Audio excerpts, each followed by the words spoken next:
puede confiar en el imperialismo, pero ni tantito así.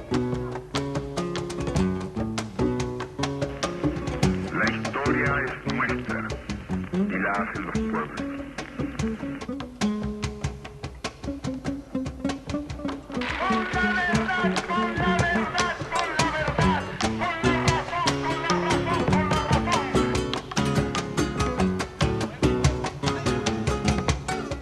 Adelante con toda la fuerza, adelante con todas las fuerzas de la historia.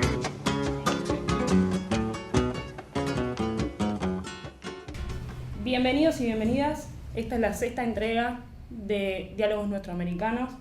Es el espacio de entrevistas de la Cátedra Libre de Nuestra América. Y hoy contamos con la presencia de Luciana Seminara. Luciana es doctora en Historia y docente en la carrera de Historia en la Facultad de Humanidades y Artes en la Universidad de Rosario. Luciana participó en distintos proyectos de investigación donde aborda temas como la militancia, la memoria y la política en los 70, con una perspectiva de género. Ha publicado numerosos artículos en reconocidas revistas nacionales e internacionales. En el 2015 publicó su primer libro, Bajo la sombra del ombú, donde trabaja a la Sabino Navarro. Y en el 2018 participó en la compilación del libro Historia Reciente en Argentina. Bueno, para arrancar con la primera pregunta, en el libro Bajo la sombra del ombú aborda la experiencia de la Sabino Navarro, siendo esta una corriente velada por la hegemonía de Montoneros. ¿Cómo llegaste a situar tu mirada bajo esta sombra y qué implicancia tiene esto a nivel historiográfico? Bueno, Bajo la sombra del ombú es el nombre del libro y en realidad es una frase que pronuncia uno de los entrevistados con los que trabajé en el libro, en la tesis, que de hecho el libro es el resultado de la tesis doctoral y también es el resultado final de una investigación que inicié cuando era estudiante de la carrera. Yo empecé a trabajar con los Sabino cuando estaba haciendo el seminario regional, que me encontré con una fuente que en ese momento era una fuente inédita. Después, cuando ya estaba terminando mi tesis de doctorado, la revista Lucha Armada, la que editó Gabriel Roth, Lucha Armada en la Argentina, que salieron unos cuantos números allá en los años 2000, los primeros años 2000, publican esa fuente, que yo en ese momento la llamaba, como la llamaban ellos, que era el documento verde. Sí. La publica con una serie de interpretaciones y una serie de como que la ayorna. Yo la venía descifrando. Eso fue mi seminario de finales de carrera, una interpretación de esa fuente. Esa fuente está directamente vinculada al devenir de la Sabino Navarro. ¿Por qué?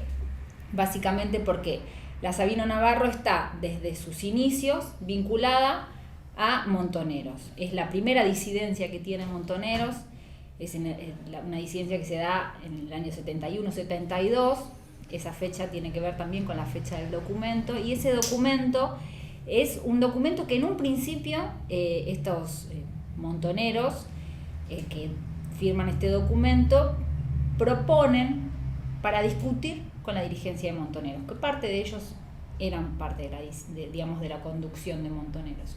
En ese momento Montoneros acababa de presentarse en sociedad, o sea, a través del secuestro y después ajusticiamiento de Aramburu, La Calera inmediatamente después. Es una organización que se está presentando y que inmediatamente pasa a la clandestinidad y que es nacional pero también regional, o sea, se va constituyendo ahí. Es un convulsionado escenario complejo y que se va conformando también a través de sus regionales.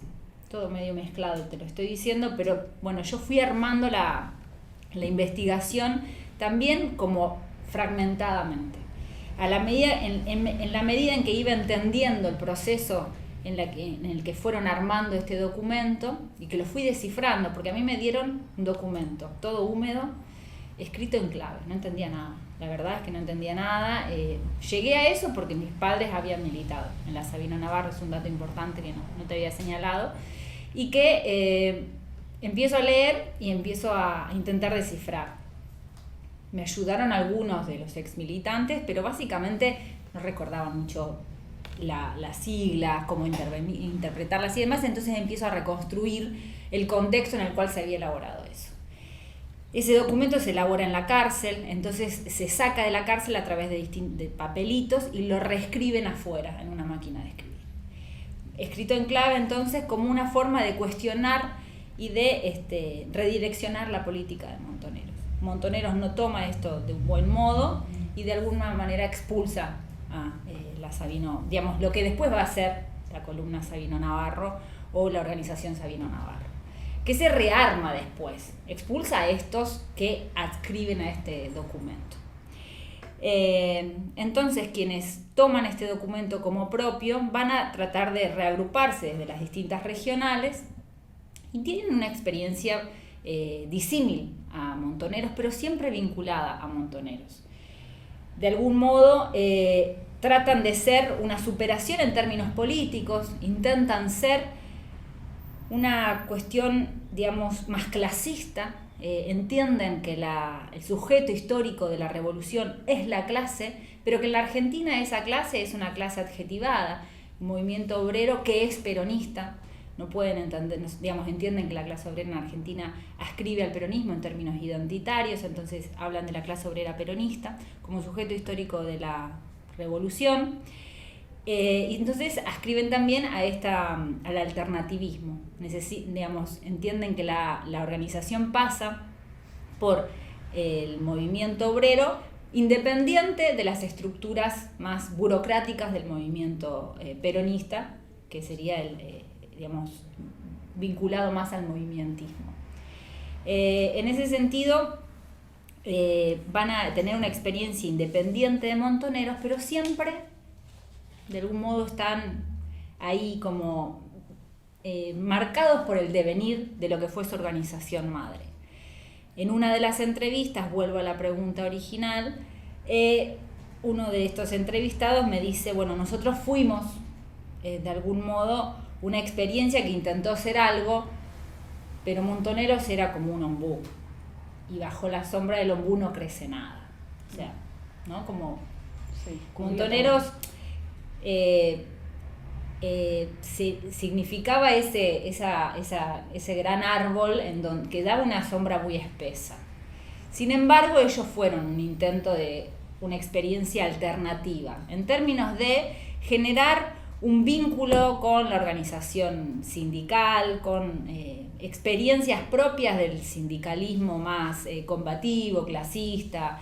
Entonces hay un intento de, en la región acá de Rosario particularmente, que es lo que más me vinculé yo en la investigación, en el cordón norte de Rosario, hay un intento y una experiencia muy interesante de coordinación y de trabajo con el movimiento sindical, con el intersindical, en donde, efectivamente tienen una apuesta diferente, que a mí me parecía importante, en ese momento me sigue pareciendo importante, pero en el contexto en el que empecé la investigación, me parecía importante señalar los estudios vinculados a las organizaciones armadas que pudiesen salir un poco de esa cuestión que señalaba que Montoneros era una organización armada que daba cuenta de toda la experiencia setentista.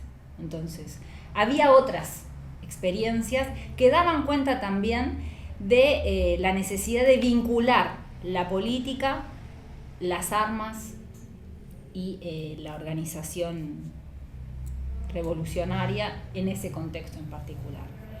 Un poco eso es lo que da origen a bajo la sombra del ombú. Es lo que fue siempre determinado, sobredeterminado por la organización de la que formaron parte, y que esto también hay que decirlo. La Sabino Navarro fue una organización alternativa a Montoneros, pero a la cual la mayoría volvió luego de su disolución. Sabino Navarro fue una organización que antes del golpe militar de 1976 se disuelve, decide autodisolverse, por una cantidad de cuestiones que tienen que ver, sí, con el aumento de la represión, sin lugar a dudas, el accionar de la AAA, el avance sobre los sectores sindicales fundamentalmente, la represión, la salvaje represión que sufren fundamentalmente en Córdoba, donde tenía un anclaje importante. Sus representantes, sus referentes en el sector sindical lo van a sufrir sin lugar a dudas con grandes repercusiones. El pase a la clandestinidad de Montoneros también va a repercutir en esta definición. Pero bueno, las críticas que habían hecho 2 años antes no habían sido tomadas. Montoneros siguió un camino y sin embargo ellos deciden volver. Entonces hay ahí algo que queda sin resolver en función de qué es lo que hace que vuelvan a Montoneros. Bueno, la pregunta, el interrogante sobre cuáles son las condicionantes sigue abierto. Tiene que ver con el devenir de la propia vida, de la militancia. Y sí, el escenario abierto por la dictadura que se avecinaba era distinto, pero bueno, son cuestiones que yo cierro ahí la investigación. Bueno, otra pregunta, Luciana. ¿Cuál es la importancia de estudiar a la Sabino Navarro a la hora de hacer una historia contrapelo? Bueno, algo de eso te decía antes. Mi intención era señalar matices en relación a la hegemonía que planteaban 2 organizaciones fundamentalmente. El PRT-ERP, en relación a lo que es la visión más clásica de las perspectivas vinculadas a la izquierda marxista, leninista, y Montoneros como la versión de la lucha armada desde la izquierda peronista, si querés. Hay una cantidad de organizaciones más mínimas o pequeñas que no se pueden explicar por el devenir de Montoneros. La Sabino Navarro es una, hay otras. Pero bueno, a mí me parecía que desde la Sabino Navarro podía dar cuenta de la importancia de la radicalización de la lucha de clases en la Argentina, en el particular contexto de la época del 60 y 70, como es la periodización de la que habla Claudia Gilman, que a mí me parece que es importante, porque va más allá del setentismo, así como... Es decir, a partir de la Revolución Cubana en adelante, se abre un contexto de la idea de que el mundo podía ser transformado radicalmente, era algo que se percibía, no solamente acá, en toda América Latina. Bueno, ¿cómo se manifiesta eso? En los distintos ámbitos de la cultura, la sociedad, la política, se vive de diversos modos. Algo de eso se ve en la efervescencia y en la aparición de las organizaciones armadas. Es un elemento, no es el único. A mí particularmente me interesaba estudiar eso. Me parecía que Montoneros había hegemonizado toda la escena y que era necesario poder dar cuenta de otras experiencias y que rastreando estas experiencias se podía dar cuenta de una historia contrapelo en varios sentidos. En uno tenía que ver con esto, con romper con la hegemonía, el relato hegemónico en función de lo que significaba el relato de los Montoneros, y por otra parte de cierto relato triunfalista de la historia de los vencidos, digamos, que tiene que ver con la historia de la lucha de clases, de comprender que había otro trasfondo que tenía que ver más allá con esta cosa más explosiva de la aparición de las armas, que había otro trasfondo vinculado a un relato, que es lo que me parece que hace más interesante la experiencia de los Sabino, que rastrea precisamente la necesidad de vincular cierta política de las armas con cierta acción sindical, con cierta necesidad de ubicar un sujeto de esa transformación que va más allá de la acción concreta de las armas, que es entender la dinámica de la sociedad en términos clasistas, por ejemplo. Eso era uno de los elementos que me parecía que hacía necesario resituar a este a este objeto de estudio como elemento fundamental, no el único. Después, bueno, fueron apareciendo, pero esto no aparecía en un primer momento, como si te dijese en el proyecto de investigación, fueron apareciendo después elementos que hicieron que la investigación fuese cobrando como mayor impacto, que por ejemplo tiene que ver con la dimensión que tuvieron las mujeres en la experiencia,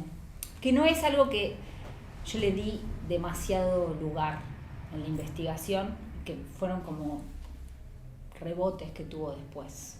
Sí, mi siguiente pregunta iba un poco apuntada ahí, ¿no? ¿Cuál es el aporte de la perspectiva de género a la hora de abordar la militancia setentista? Bien, me quedó como esa deuda con el libro, porque efectivamente, o sea, nunca separé la perspectiva de género en el abordaje. Sin embargo, no hay, como si te dijese, no hay un capítulo específico de eso. Sí hay una preocupación, porque efectivamente el rol que tuvieron algunas mujeres dentro de la experiencia fue distintivo, fue significativo. De hecho, bueno, la responsable militar de la organización era una mujer, que alguna de las entrevistadas me decía, bueno, pero era tan autoritaria como los varones. Digo, hay algunas cosas que hay que, bueno, barrer un poco más, pero de todos modos, a partir de vincularme con esas temáticas y con las entrevistas, se fueron abriendo líneas de investigación y fundamentalmente en el contacto con otras investigadoras. La apertura que se dieron a estos temas hizo que, y también por las preocupaciones que teníamos nosotras en nuestro propio tiempo, en nuestro propio presente, hicieron que las preocupaciones y las interrogantes que hicimos sobre ese pasado fuesen también en clave feminista. Entonces se dieron conversaciones, entrevistas, diálogos entre feministas que fueron muy productivos. Entonces hay, bueno, algunos encuentros, algunos artículos que sí pudimos sondear en esa clave, y hay de algún modo, son devenires militantes en donde las mujeres fueron de algún modo cobrando distintos, digamos, rasgos identitarios. En algún momento su rasgo más distintivo tiene que ver con la adopción de cierta radicalidad política que tiene que ver con la adscripción a la lucha armada, luego tiene que ver con la adopción a cierto feminismo. Digo, son esas mujeres que tienen un recorrido militante muy vasto y que hoy son referentes del movimiento de mujeres o incluso, bueno, de la legalización del aborto, etcétera. Hay historias de vida muy, muy ricas que pudimos encontrar a partir de, digamos, de sondear en este campo de la historia reciente, que se fue, bueno, yo me incorporé a este campo de estudios a partir de mi objeto de investigación, que fue ¿no? Sí, un poco mi última pregunta venía también por este lado, que es cuáles son los puntos de encuentro, ¿no?, entre la militancia setentista y la militancia actual. En términos de mi experiencia o más en términos historiográficos. Como quieras abordarlo. Sí, es como una pregunta compleja, puede ser más personal. Sí. No, a ver, podría ser en dos claves. Desde mi perspectiva más personal, antes de empezar la entrevista lo conversábamos así más informalmente y yo te contaba que antes de volcarme a estos estudios pensaba que me iba a dedicar a ser medievalista y finalmente terminé volcándome a esto. Tiene que ver porque me pasó el 2001, básicamente. En el 2001, de algún modo, la repregunta por el lugar de la militancia resituó problemáticas y compromisos que resituaron la mirada sobre mi propio presente, pero también sobre mi pasado más inmediato, que tenía que ver también con preguntarme cómo había vuelto acá. Qué sé yo, mi infancia gran parte de mi infancia sucedió en el exilio de mis padres, y también yo me reubiqué un poco como exiliada mis viejos se exiliaron en Dinamarca y yo volví a los 9 años de allí y nunca me había reconocido como tal, como exiliada. Claro. Después de mucho tiempo y a partir de ese contexto en particular, en donde revisitando ciertos aspectos de ese pasado, como que empecé a preguntarme otras cosas y también a entender ese pasado de mis propios padres, madres, desde un lugar diferente, no ya como una historia familiar, sino también como poder pensarlo como un objeto de estudio de un modo un poco más crítico, a ver si podía pensarlo desde un lugar resignificado. Me parecía que era necesario hacer algo con esa carga. Y bueno, a partir de ahí surgió el encuentro con esa fuente. Y eso es como lo más productivo que me parece que pude hacer. Necesitaba sacármelo de encima y hacer algo productivo con eso. Después me parece que, eso más productivo, devino de militancia a algo político, y me parece que eso, para mí, hacer historia siempre está cargado de política. Me parece que ese es el sentido más positivo que tiene, en términos también de pensar que no es posible hacerlo de otro modo. Ahora, en términos más, y también repensando en el momento en el que eso sucede, también es el momento en el que se va configurando el campo de la historia reciente, en donde los discursos y los debates en torno a si era posible hacer o no historia reciente me situaron en un lugar en el cual yo naturalmente decía que sí era posible. Entonces, el debate con Romero, era y es el abanderado en contra de la posibilidad de hacerlo. Ahora creo que estaría de acuerdo porque creo que pasaron más de 20 años. Me envalentonaba más. Entonces, de algún modo, fue también una actitud militante hacia el interior del campo. Hoy en las jornadas de historia reciente somos un grupo, muy consolidado, que da muestra, uno de los libros que mencionabas al principio tiene una enorme cantidad de artículos que dan cuenta de la consolidación de un campo, del crecimiento de un campo en términos intelectuales, historiográficos. Sí, salda discusiones también. Salda discusiones, es una especie de estado de la cuestión. Sí. En términos teóricos, políticos, filosóficos, hay una cantidad de cuestiones que hemos avanzado, pero también nos han reconocido. Porque hoy en las jornadas de historia, pero no en las de historia reciente, en las interescuelas, por ejemplo, también no tenemos una mesa, tenemos un montón de mesas. Hemos ganado una cantidad de debates los hemos ganado militantemente porque hemos sabido dar el debate políticamente. Entonces, para mí, no sé si te respondí, sí, soy muy desordenada. desordenada en las respuestas, pero bueno, esa es como, sí, me parece que a mí siempre me motivó eso, para poder pensar el cómo hacer historia, cómo poder pensarme dentro de la disciplina, porque fue ese modo en el que me fui ordenando, de algún modo. Sí. Bueno, muchas gracias, Luciana, y nos veremos en la próxima.